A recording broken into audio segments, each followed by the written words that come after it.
कोई private agency से उसको राय करनी नहीं। एग्जामिनेशन सेंटर है जिसको बनाया गया, एशिया का एग्जाम सेंटर है। तो अभी एशिया का सबसे बड़ा सेंटर, जब एशिया का सबसे बड़ा एग्जाम सेंटर है तो फिर उस सेंटर को किसी और को तो नहीं, इसको बैठना जरूरी तो नहीं।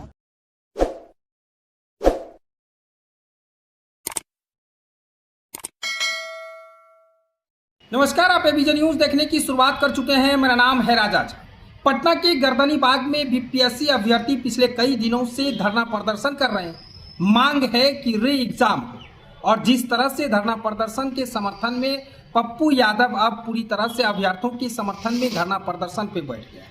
सोमवार देर रात से पप्पू यादव पटना के गर्दनी बाग स्थित धरना प्रदर्शन कार्यक्रम में शामिल हुए हैं और अब तक धरना प्रदर्शन में ही बैठे हुए हैं। यूं कहें तो सोमवार आधी रात के बाद पप्पू यादव का आज जन्मदिन है और जन्मदिन के मौके पर हर लोग जश्न मनाते हैं, हर लोग एक तरह के आयोजन करते हैं, लेकिन पप्पू यादव उन बच्चों के बीच धरना पर बैठ गए हैं जो बच्चों की सरकार नहीं सुन रही है। इधर पप्पू यादव ने अपने सोशल मीडिया प्लेटफॉर्म पर ट्वीट करते हुए कई बड़े चीज लिखे हैं। उन्होंने साफ तौर से सोशल मीडिया प्लेटफॉर्म एक्स पर जारी पोस्ट में कहा है, सोमवार आधी रात से बीपीएससी परीक्षार्थियों के साथ धरने पर है, ये लड़ाई अनवरत जारी रहेगा। उन्होंने आरोप लगाया कि राज्य सरकार कुंभकर्ण की नींद में सो रही है, उसे जागना होगा। उन्होंने छात्र हित में बीपीएससी 70 की पीटी परीक्षा रद्द करने की मांग की है। सांसद ने कहा कि भीषण ठंड में बेटियां धरने पर बैठी हुई, ऐसे में वह घर में कैसे रजाई में सो जाती, रजाई से निकलेंगे तभी क्रांति होगा। उन्होंने मांग की है कि बीपीएससी को हर हाल में यह परीक्षा रद्द करके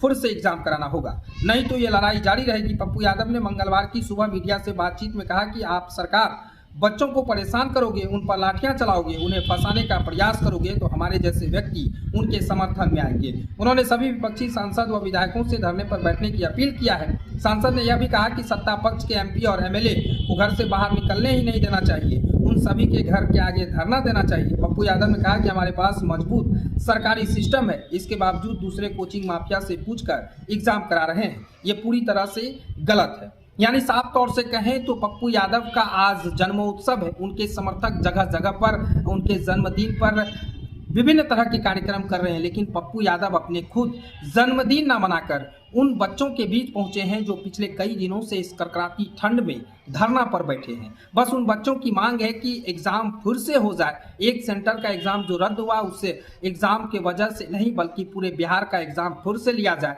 इसी पर धरना प्रदर्शन चल रहा है। तमाम तरह के बीपीएससी पर भी आरोप लगाए जा रहे हैं, लेकिन पप्पू यादव का फुल तरह से समर्थन उन छात्रों को मिला है। न कि सिर्फ समर्थन मिला बल्कि पप्पू यादव पिछले 12 घंटे से पप्पू यादव गर्दनी बाग में डटे हुए हैं और साफ तौर से कह रहे हैं कि हमारी बेटियां ठंड में, इस कड़कड़ाती ठंड में बाहर धरने पर बैठी है और कुंभकर्ण की नींद सरकार सो रही है। विपक्ष के तमाम विधायक और सांसद को धरने पर शामिल होना चाहिए और इन बेटियों के समर्थन में उतरनी चाहिए। सत्ता पक्ष के सभी नेताओं के आवाज पहुंचना चाहिए और उनको घेरना चाहिए। पप्पू यादव न कि सिर्फ समर्थन दिया है बल्कि पप्पू यादव ने साफ तौर से कहा है, ये लड़ाई अनवरत जारी रहेगा। जब तक सरकार की नींद नहीं खुलेगी तब तक हम छात्रों के हित में ही खड़े रहेंगे और सभी छात्र इस कड़कड़ाती ठंड में धरने पर बैठे हैं और हम कैसे रजाई में सो जाएं।